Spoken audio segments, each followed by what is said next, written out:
All right, we left off on chapter 14. What is going to happen with the monkeys?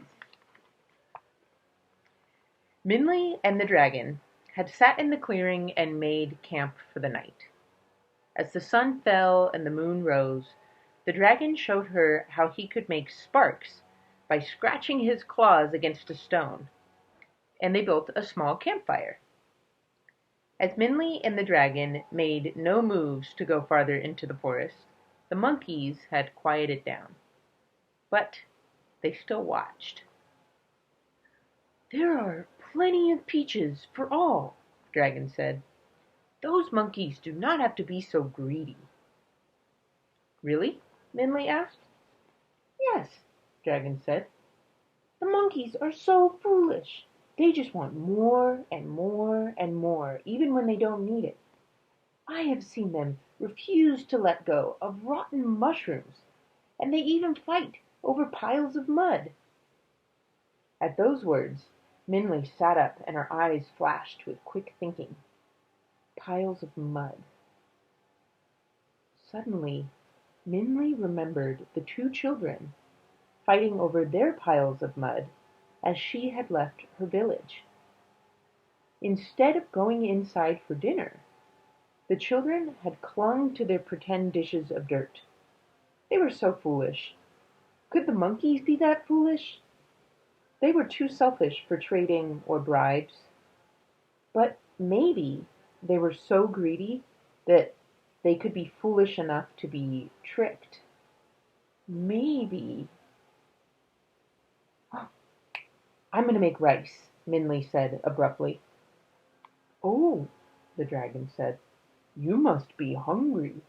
Too bad we can't get some peaches." "It's not for me," Minley said, and she smiled mysteriously. "It's for the monkeys." "The monkeys?" the dragon said. "Why? I mean, if you mean it's as a gift or as a way to bribe them, it will not work. They will take it and eat it, but still they will not let you through the forest."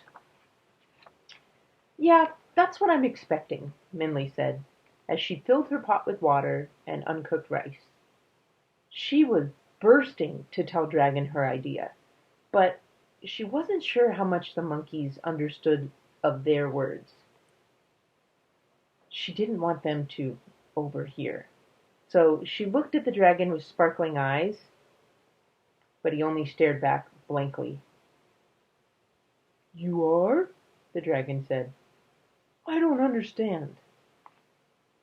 "Don't worry," Minley said, and with her eagerness she felt like the water she was boiling. "I think I know how we can pass the monkeys."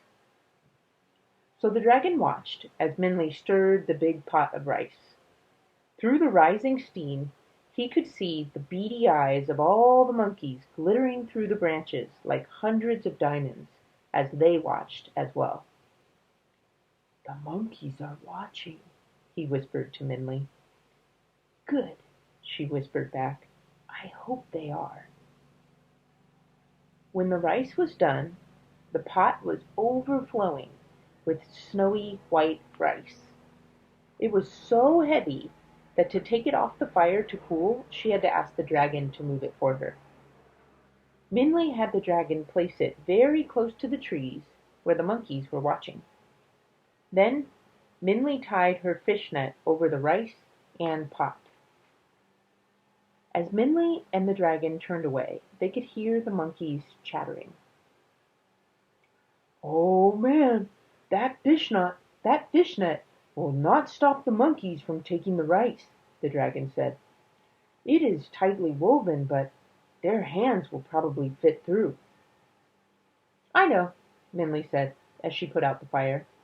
"Let's pretend that we think the rice is safe, and we're just letting it cool." Though puzzled, the dragon nodded. So they placed themselves a far distance from the rice, but still within sight. They put out the fire and pretended to go to sleep. But Minley could not help peeking. Though she tried to lie still, she was filled with excitement. Would her plan work? Would the monkeys take the rice? In the bright light of the moon, the monkeys glanced slyly at them and stole over to the rice. The dragon was right. Just like he'd said, the fishnet could not keep the monkeys from the rice. Their slender hands slid through the holes of the fishnet and each grabbed 2 big fistfuls of rice. But as the monkeys tried to carry the rice away, the net caught them.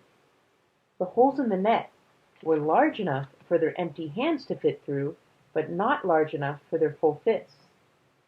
The monkeys screamed and pulled, and Minley and the dragon no longer pretended to be asleep. They couldn't help but laugh as they watched these monkeys struggling to punch the air and each other with their trapped fists of rice. Minley quickly packed up her things, and the monkeys screeched and shrieked as they passed. The heavy pot of rice shook as the monkeys fought violently to get free. But the fishnet was strong and well woven, and since the monkeys were too greedy to let go of the rice, Minley and the dragon entered the peach grove and continued through the forest. I didn't see that coming. Chapter 15. Ma and Ba sat in front of a small fire that Ba had built. Their disappointment at not having found Minley forced them to admit their exhaustion, and they had slept under the canopy of tree branches during the day, leaving their silver goldfish as a guardian. By the time they'd awakened, it was late afternoon, but neither of them made any attempt to move. Neither spoke, but both knew they were unsure whether to go forward or just turn around and go back. While the sun burst into multicolored flames on the horizon, its last wave goodbye before surrendering to the night, Ma handed Ba a bowl of rice porridge. Neither of them spoke as they ate, both thinking about the goldfish man's words. Should they let Minley try to change their fortune? Should they stop looking and, like the goldfish man said, trust her? Ba sighed. Trying to find Minley is like trying to find the paper of happiness, Ba said aloud to himself. What paper of happiness? A voice said. Ba looked sharply around. Who had said that? He looked at Ma, but she continued to stir her porridge, obviously unaware. Ba shook his head.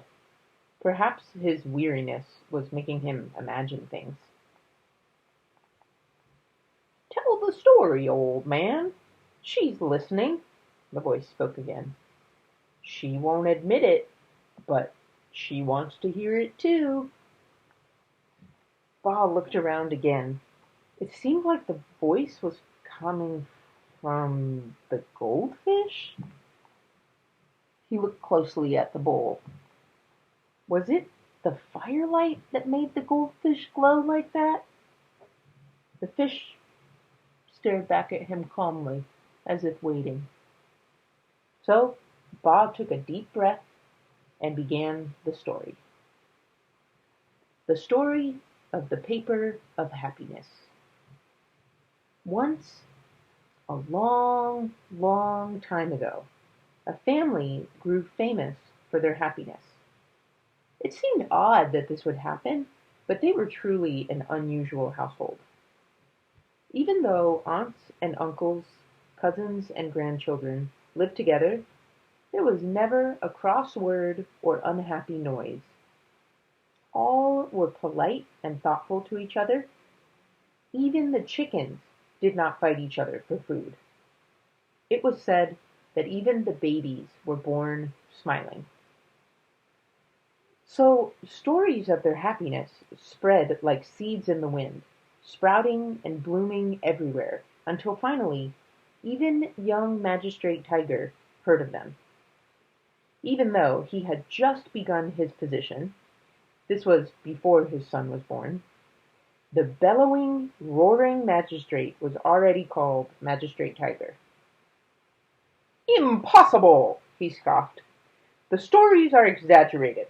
No family can be that happy." But even so, he was a little curious, so he sent an emissary to the family to observe. The emissary returned, awed. "Your Magnificence, it is just as the stories say," he said. "I observed the family for a full moon, and not one sad or angry word was even whispered. The adults are loving and faithful, the children are gracious and respectful, and all of them honor their grandfather with an esteem that rivals the gods. Even the dogs do not bark, they just wait patiently to be fed. The family circle is one of complete harmony." "That's impossible!" the magistrate said, astonished. But as he thought about it, the more he began to wonder. What was the secret that the family had? They must have some magical charm or hidden knowledge, and this really started to irritate him. He began to covet the family's happiness. "I am the magistrate," he thought. "If there's a secret to happiness, I should have it." So he called his emissary to him and presented him with an empty, heavily encrusted chest and a company of soldiers. "Return to the family," Magistrate Tiger ordered, "and tell them that I want their secret of happiness put in this box. If they do not put it in this box, have the soldiers destroy their home." So the emissary did as he was told. When the troop of soldiers surrounded the house, the family looked fearful. But when the magistrate's demand was announced, the grandfather smiled.